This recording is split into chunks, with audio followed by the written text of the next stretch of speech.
ಅದು ಯಾರು ಹೇಳ್ತಾರಲ್ಲ ಅವರೆಲ್ಲ ಬರೋಕ್ಕೆ ಹೇಳಿ ಟಿವಿಗೆ ನಾನೇ ಬರ್ತೀನಿ. ನಾನು ಇಲ್ಲಾಂದ್ರೆ ಪ್ರಿಯಾಂಕೋ ಇಲ್ಲಾಂದ್ರೆ ಮಿನಿಸ್ಟರ್ಸ್ ಬರ್ತಾರೆ, ಇಲ್ಲಾಂದ್ರೆ ನಮ್ಮ ಕೃಷ್ಣ ಬೈರೇಗೌಡರು 3 ಜನದಲ್ಲಿ ಯಾರು ನಾವು ಬರ್ತೀವಿ ಡಿಬೇಟ್ ಮಾಡಲಿಕ್ಕೆ. ಇಲ್ಲ ನಾಳೆ ಡಿಬೇಟ್ ಏನೇನು ಅಕ್ರಮ ಅಂತ ಮಾಡಲಿ. ಅಕ್ರಮ ಆಗಿದ್ರೆ ಯಾಕೆ ಕನಕಪುರ ತಾಲೂಕಿಗೆ ಅವಾರ್ಡ್ ಕೊಟ್ಟರು?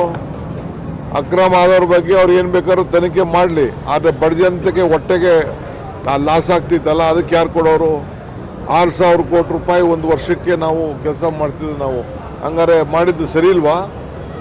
ತನಿಖೆ ಮಾಡಿ ಅವ್ರನ್ನೆಲ್ಲ ಒಳಗಡೆ ಹಾಕಲಿ. ಕೆಲವು ಕೇಸ್ಗಳಾಗಿದೆ, ನಾವೆಲ್ಲ ಯಾರ್ಯಾರು ಅನ್ಯಾಯ ಆಗಿದೆ ಅದಕ್ಕೆಲ್ಲ ನಾವು ಕಾನೂನು ಪ್ರಕಾರ ನಾವು ಕ್ರಮ ಕೈಗೊಂಡಿದ್ದೀವಿ. ನಾವು ರಾಷ್ಟ್ರೀಯ ನಾಯಕರು ಯಾರು ಭಾಗಿಯಾಗ್ತಾರೆ?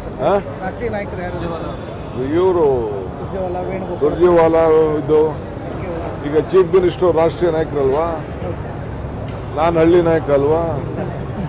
ನಡೀರಿ ಸರ್. ಈಗ 26 ನಿಗಮಗಳದ್ದು ಇವತ್ತು ಅವಧಿ ಮುಗಿಯುತ್ತೆ. ಅವ್ರಿಗೆ DPR ಇಂದ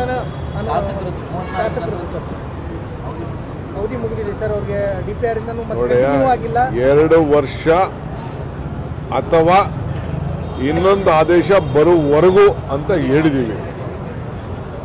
ಇನ್ನು ಆದೇಶ ಹೊರಡಿಸೋವರೆಗೂ ಅವ್ರ ಕೆಲಸ ಅವರು ಮಾಡ್ತಾರೆ. ಇದು ಪಕ್ಷದ ತೀರ್ಮಾನ. ಕನಕಪುರದಲ್ಲಿ ಕನಕೋತ್ಸವ ನಡೀತಾ ಇದೆ. ವಿನೂತನವಾದಂಥ ಕಾರ್ಯಕ್ರಮ ಪ್ರತಿ ವರ್ಷ ನಾವು ಹಮ್ಮಿಕೊಂಡಿದ್ದೀವಿ. 15 ಬಾರಿ ಈಗ ಕನಕೋತ್ಸವ ನಡೆಸಿದ್ದೀವಿ. 15 ವರ್ಷದಿಂದ ನಡೀತಾ ಇದೆ.